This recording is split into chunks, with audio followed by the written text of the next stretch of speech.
Now we have another cracker on this undercard, Carlos Adames against Austin Emma Williams.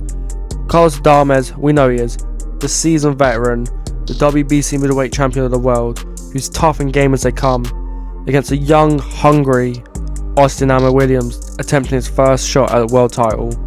This is going to be a tough fight. I could see very similarities in both fighters, and I see the same flaws in the pair of them. But when we break down Adames, he breaks down the body, he goes head body, he works on the inside, he makes you give up his range. As you'll see here, he's missing with ease, and then when he misses with ease, what does he do? He replies, where Shiraz just couldn't see it all night all long, where it's them angles, them slight head movements, Adames was picking them up all night, and God knows how that fight was a draw. He picks his punches while making them miss. That is the key against someone like Austin Emma Williams, someone who's timed with their work. You see a few little flicky jabs, and then go head body, just like he does there. Don't be over eager, and when they reply, again there, good shot from Shiraz, but you got to reset, and when you reset, you allow them to come forward, and then that's when you get them on the counter, which Adames masters to a T. So against Austin Emma Williams, that could be the deciding factor, where you see here, that 1-2, little head movements, game of angles, he's making him miss, he's making him pay, and when he's on the inside, he's giving up his range. And again, he needs to do this massively against Austin Emma Williams, because you'll see here where he does try and fight at range, but when he fought Terrell Gusher, he was hesitant. You'll see here, he'll land a jab, and then the jab replies back, and he lets them fire away with him. So work on the inside is the best thing he can do, because working at range is something which he's susceptible to falling back into first gear or failing to commit.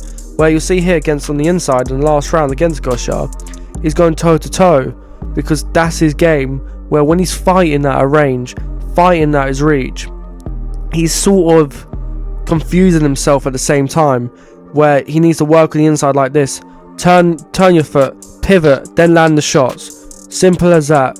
Don't overcomplicate yourself, do what got you to the dance, keep your base, keep your stance, and the rest will follow.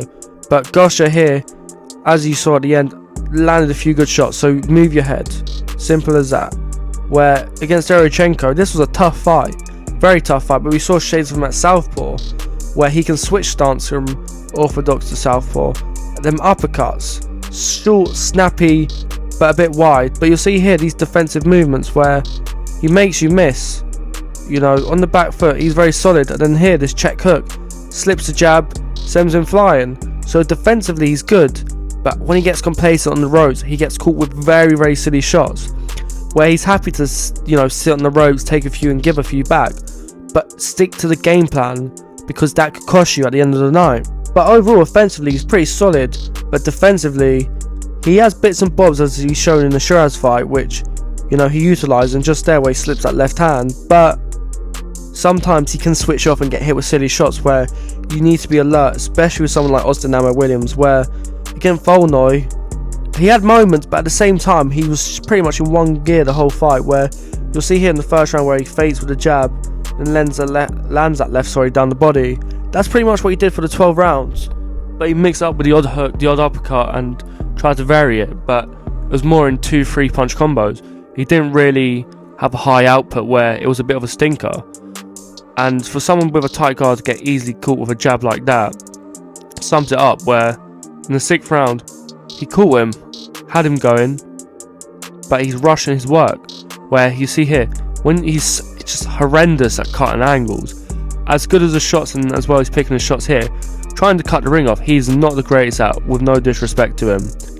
He works on the inside here, but you see Volney's just smart. He's having that right hand where he can turn him and then try and land shots of his own, where Williams is so unaware of it that against someone of the elite level, which Shiraz did against him, also, it's just not going to go in your favour. Where another fight here against Mwamba Yasser in first gear, you see how negative he is, just circling around the ring, no output.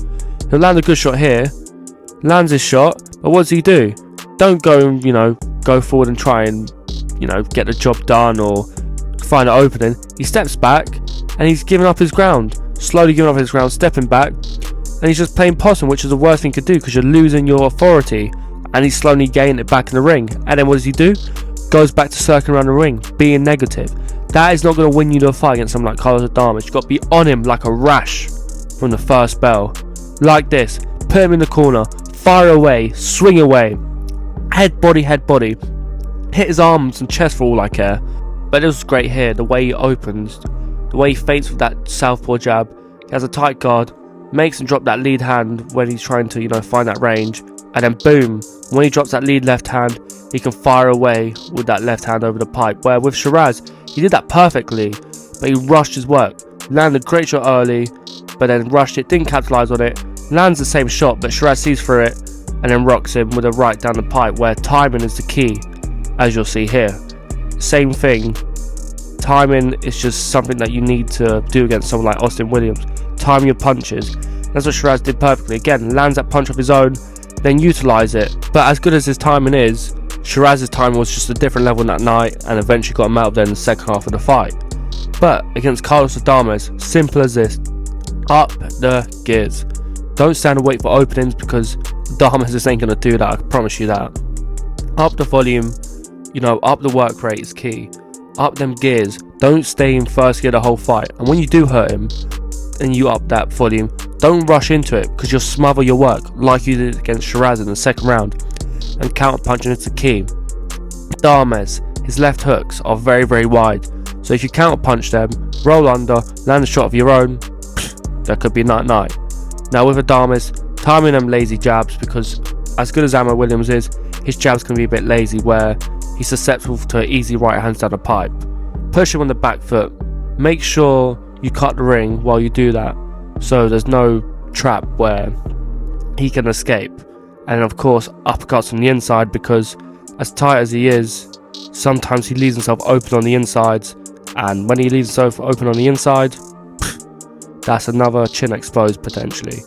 Now, stylistically, great fight, but Austin Ammo Williams, you are a very good southpaw, very good technically. I remember watching your second fight on the Joshua Ruiz card. I watched the start of your career, but you slowly declined.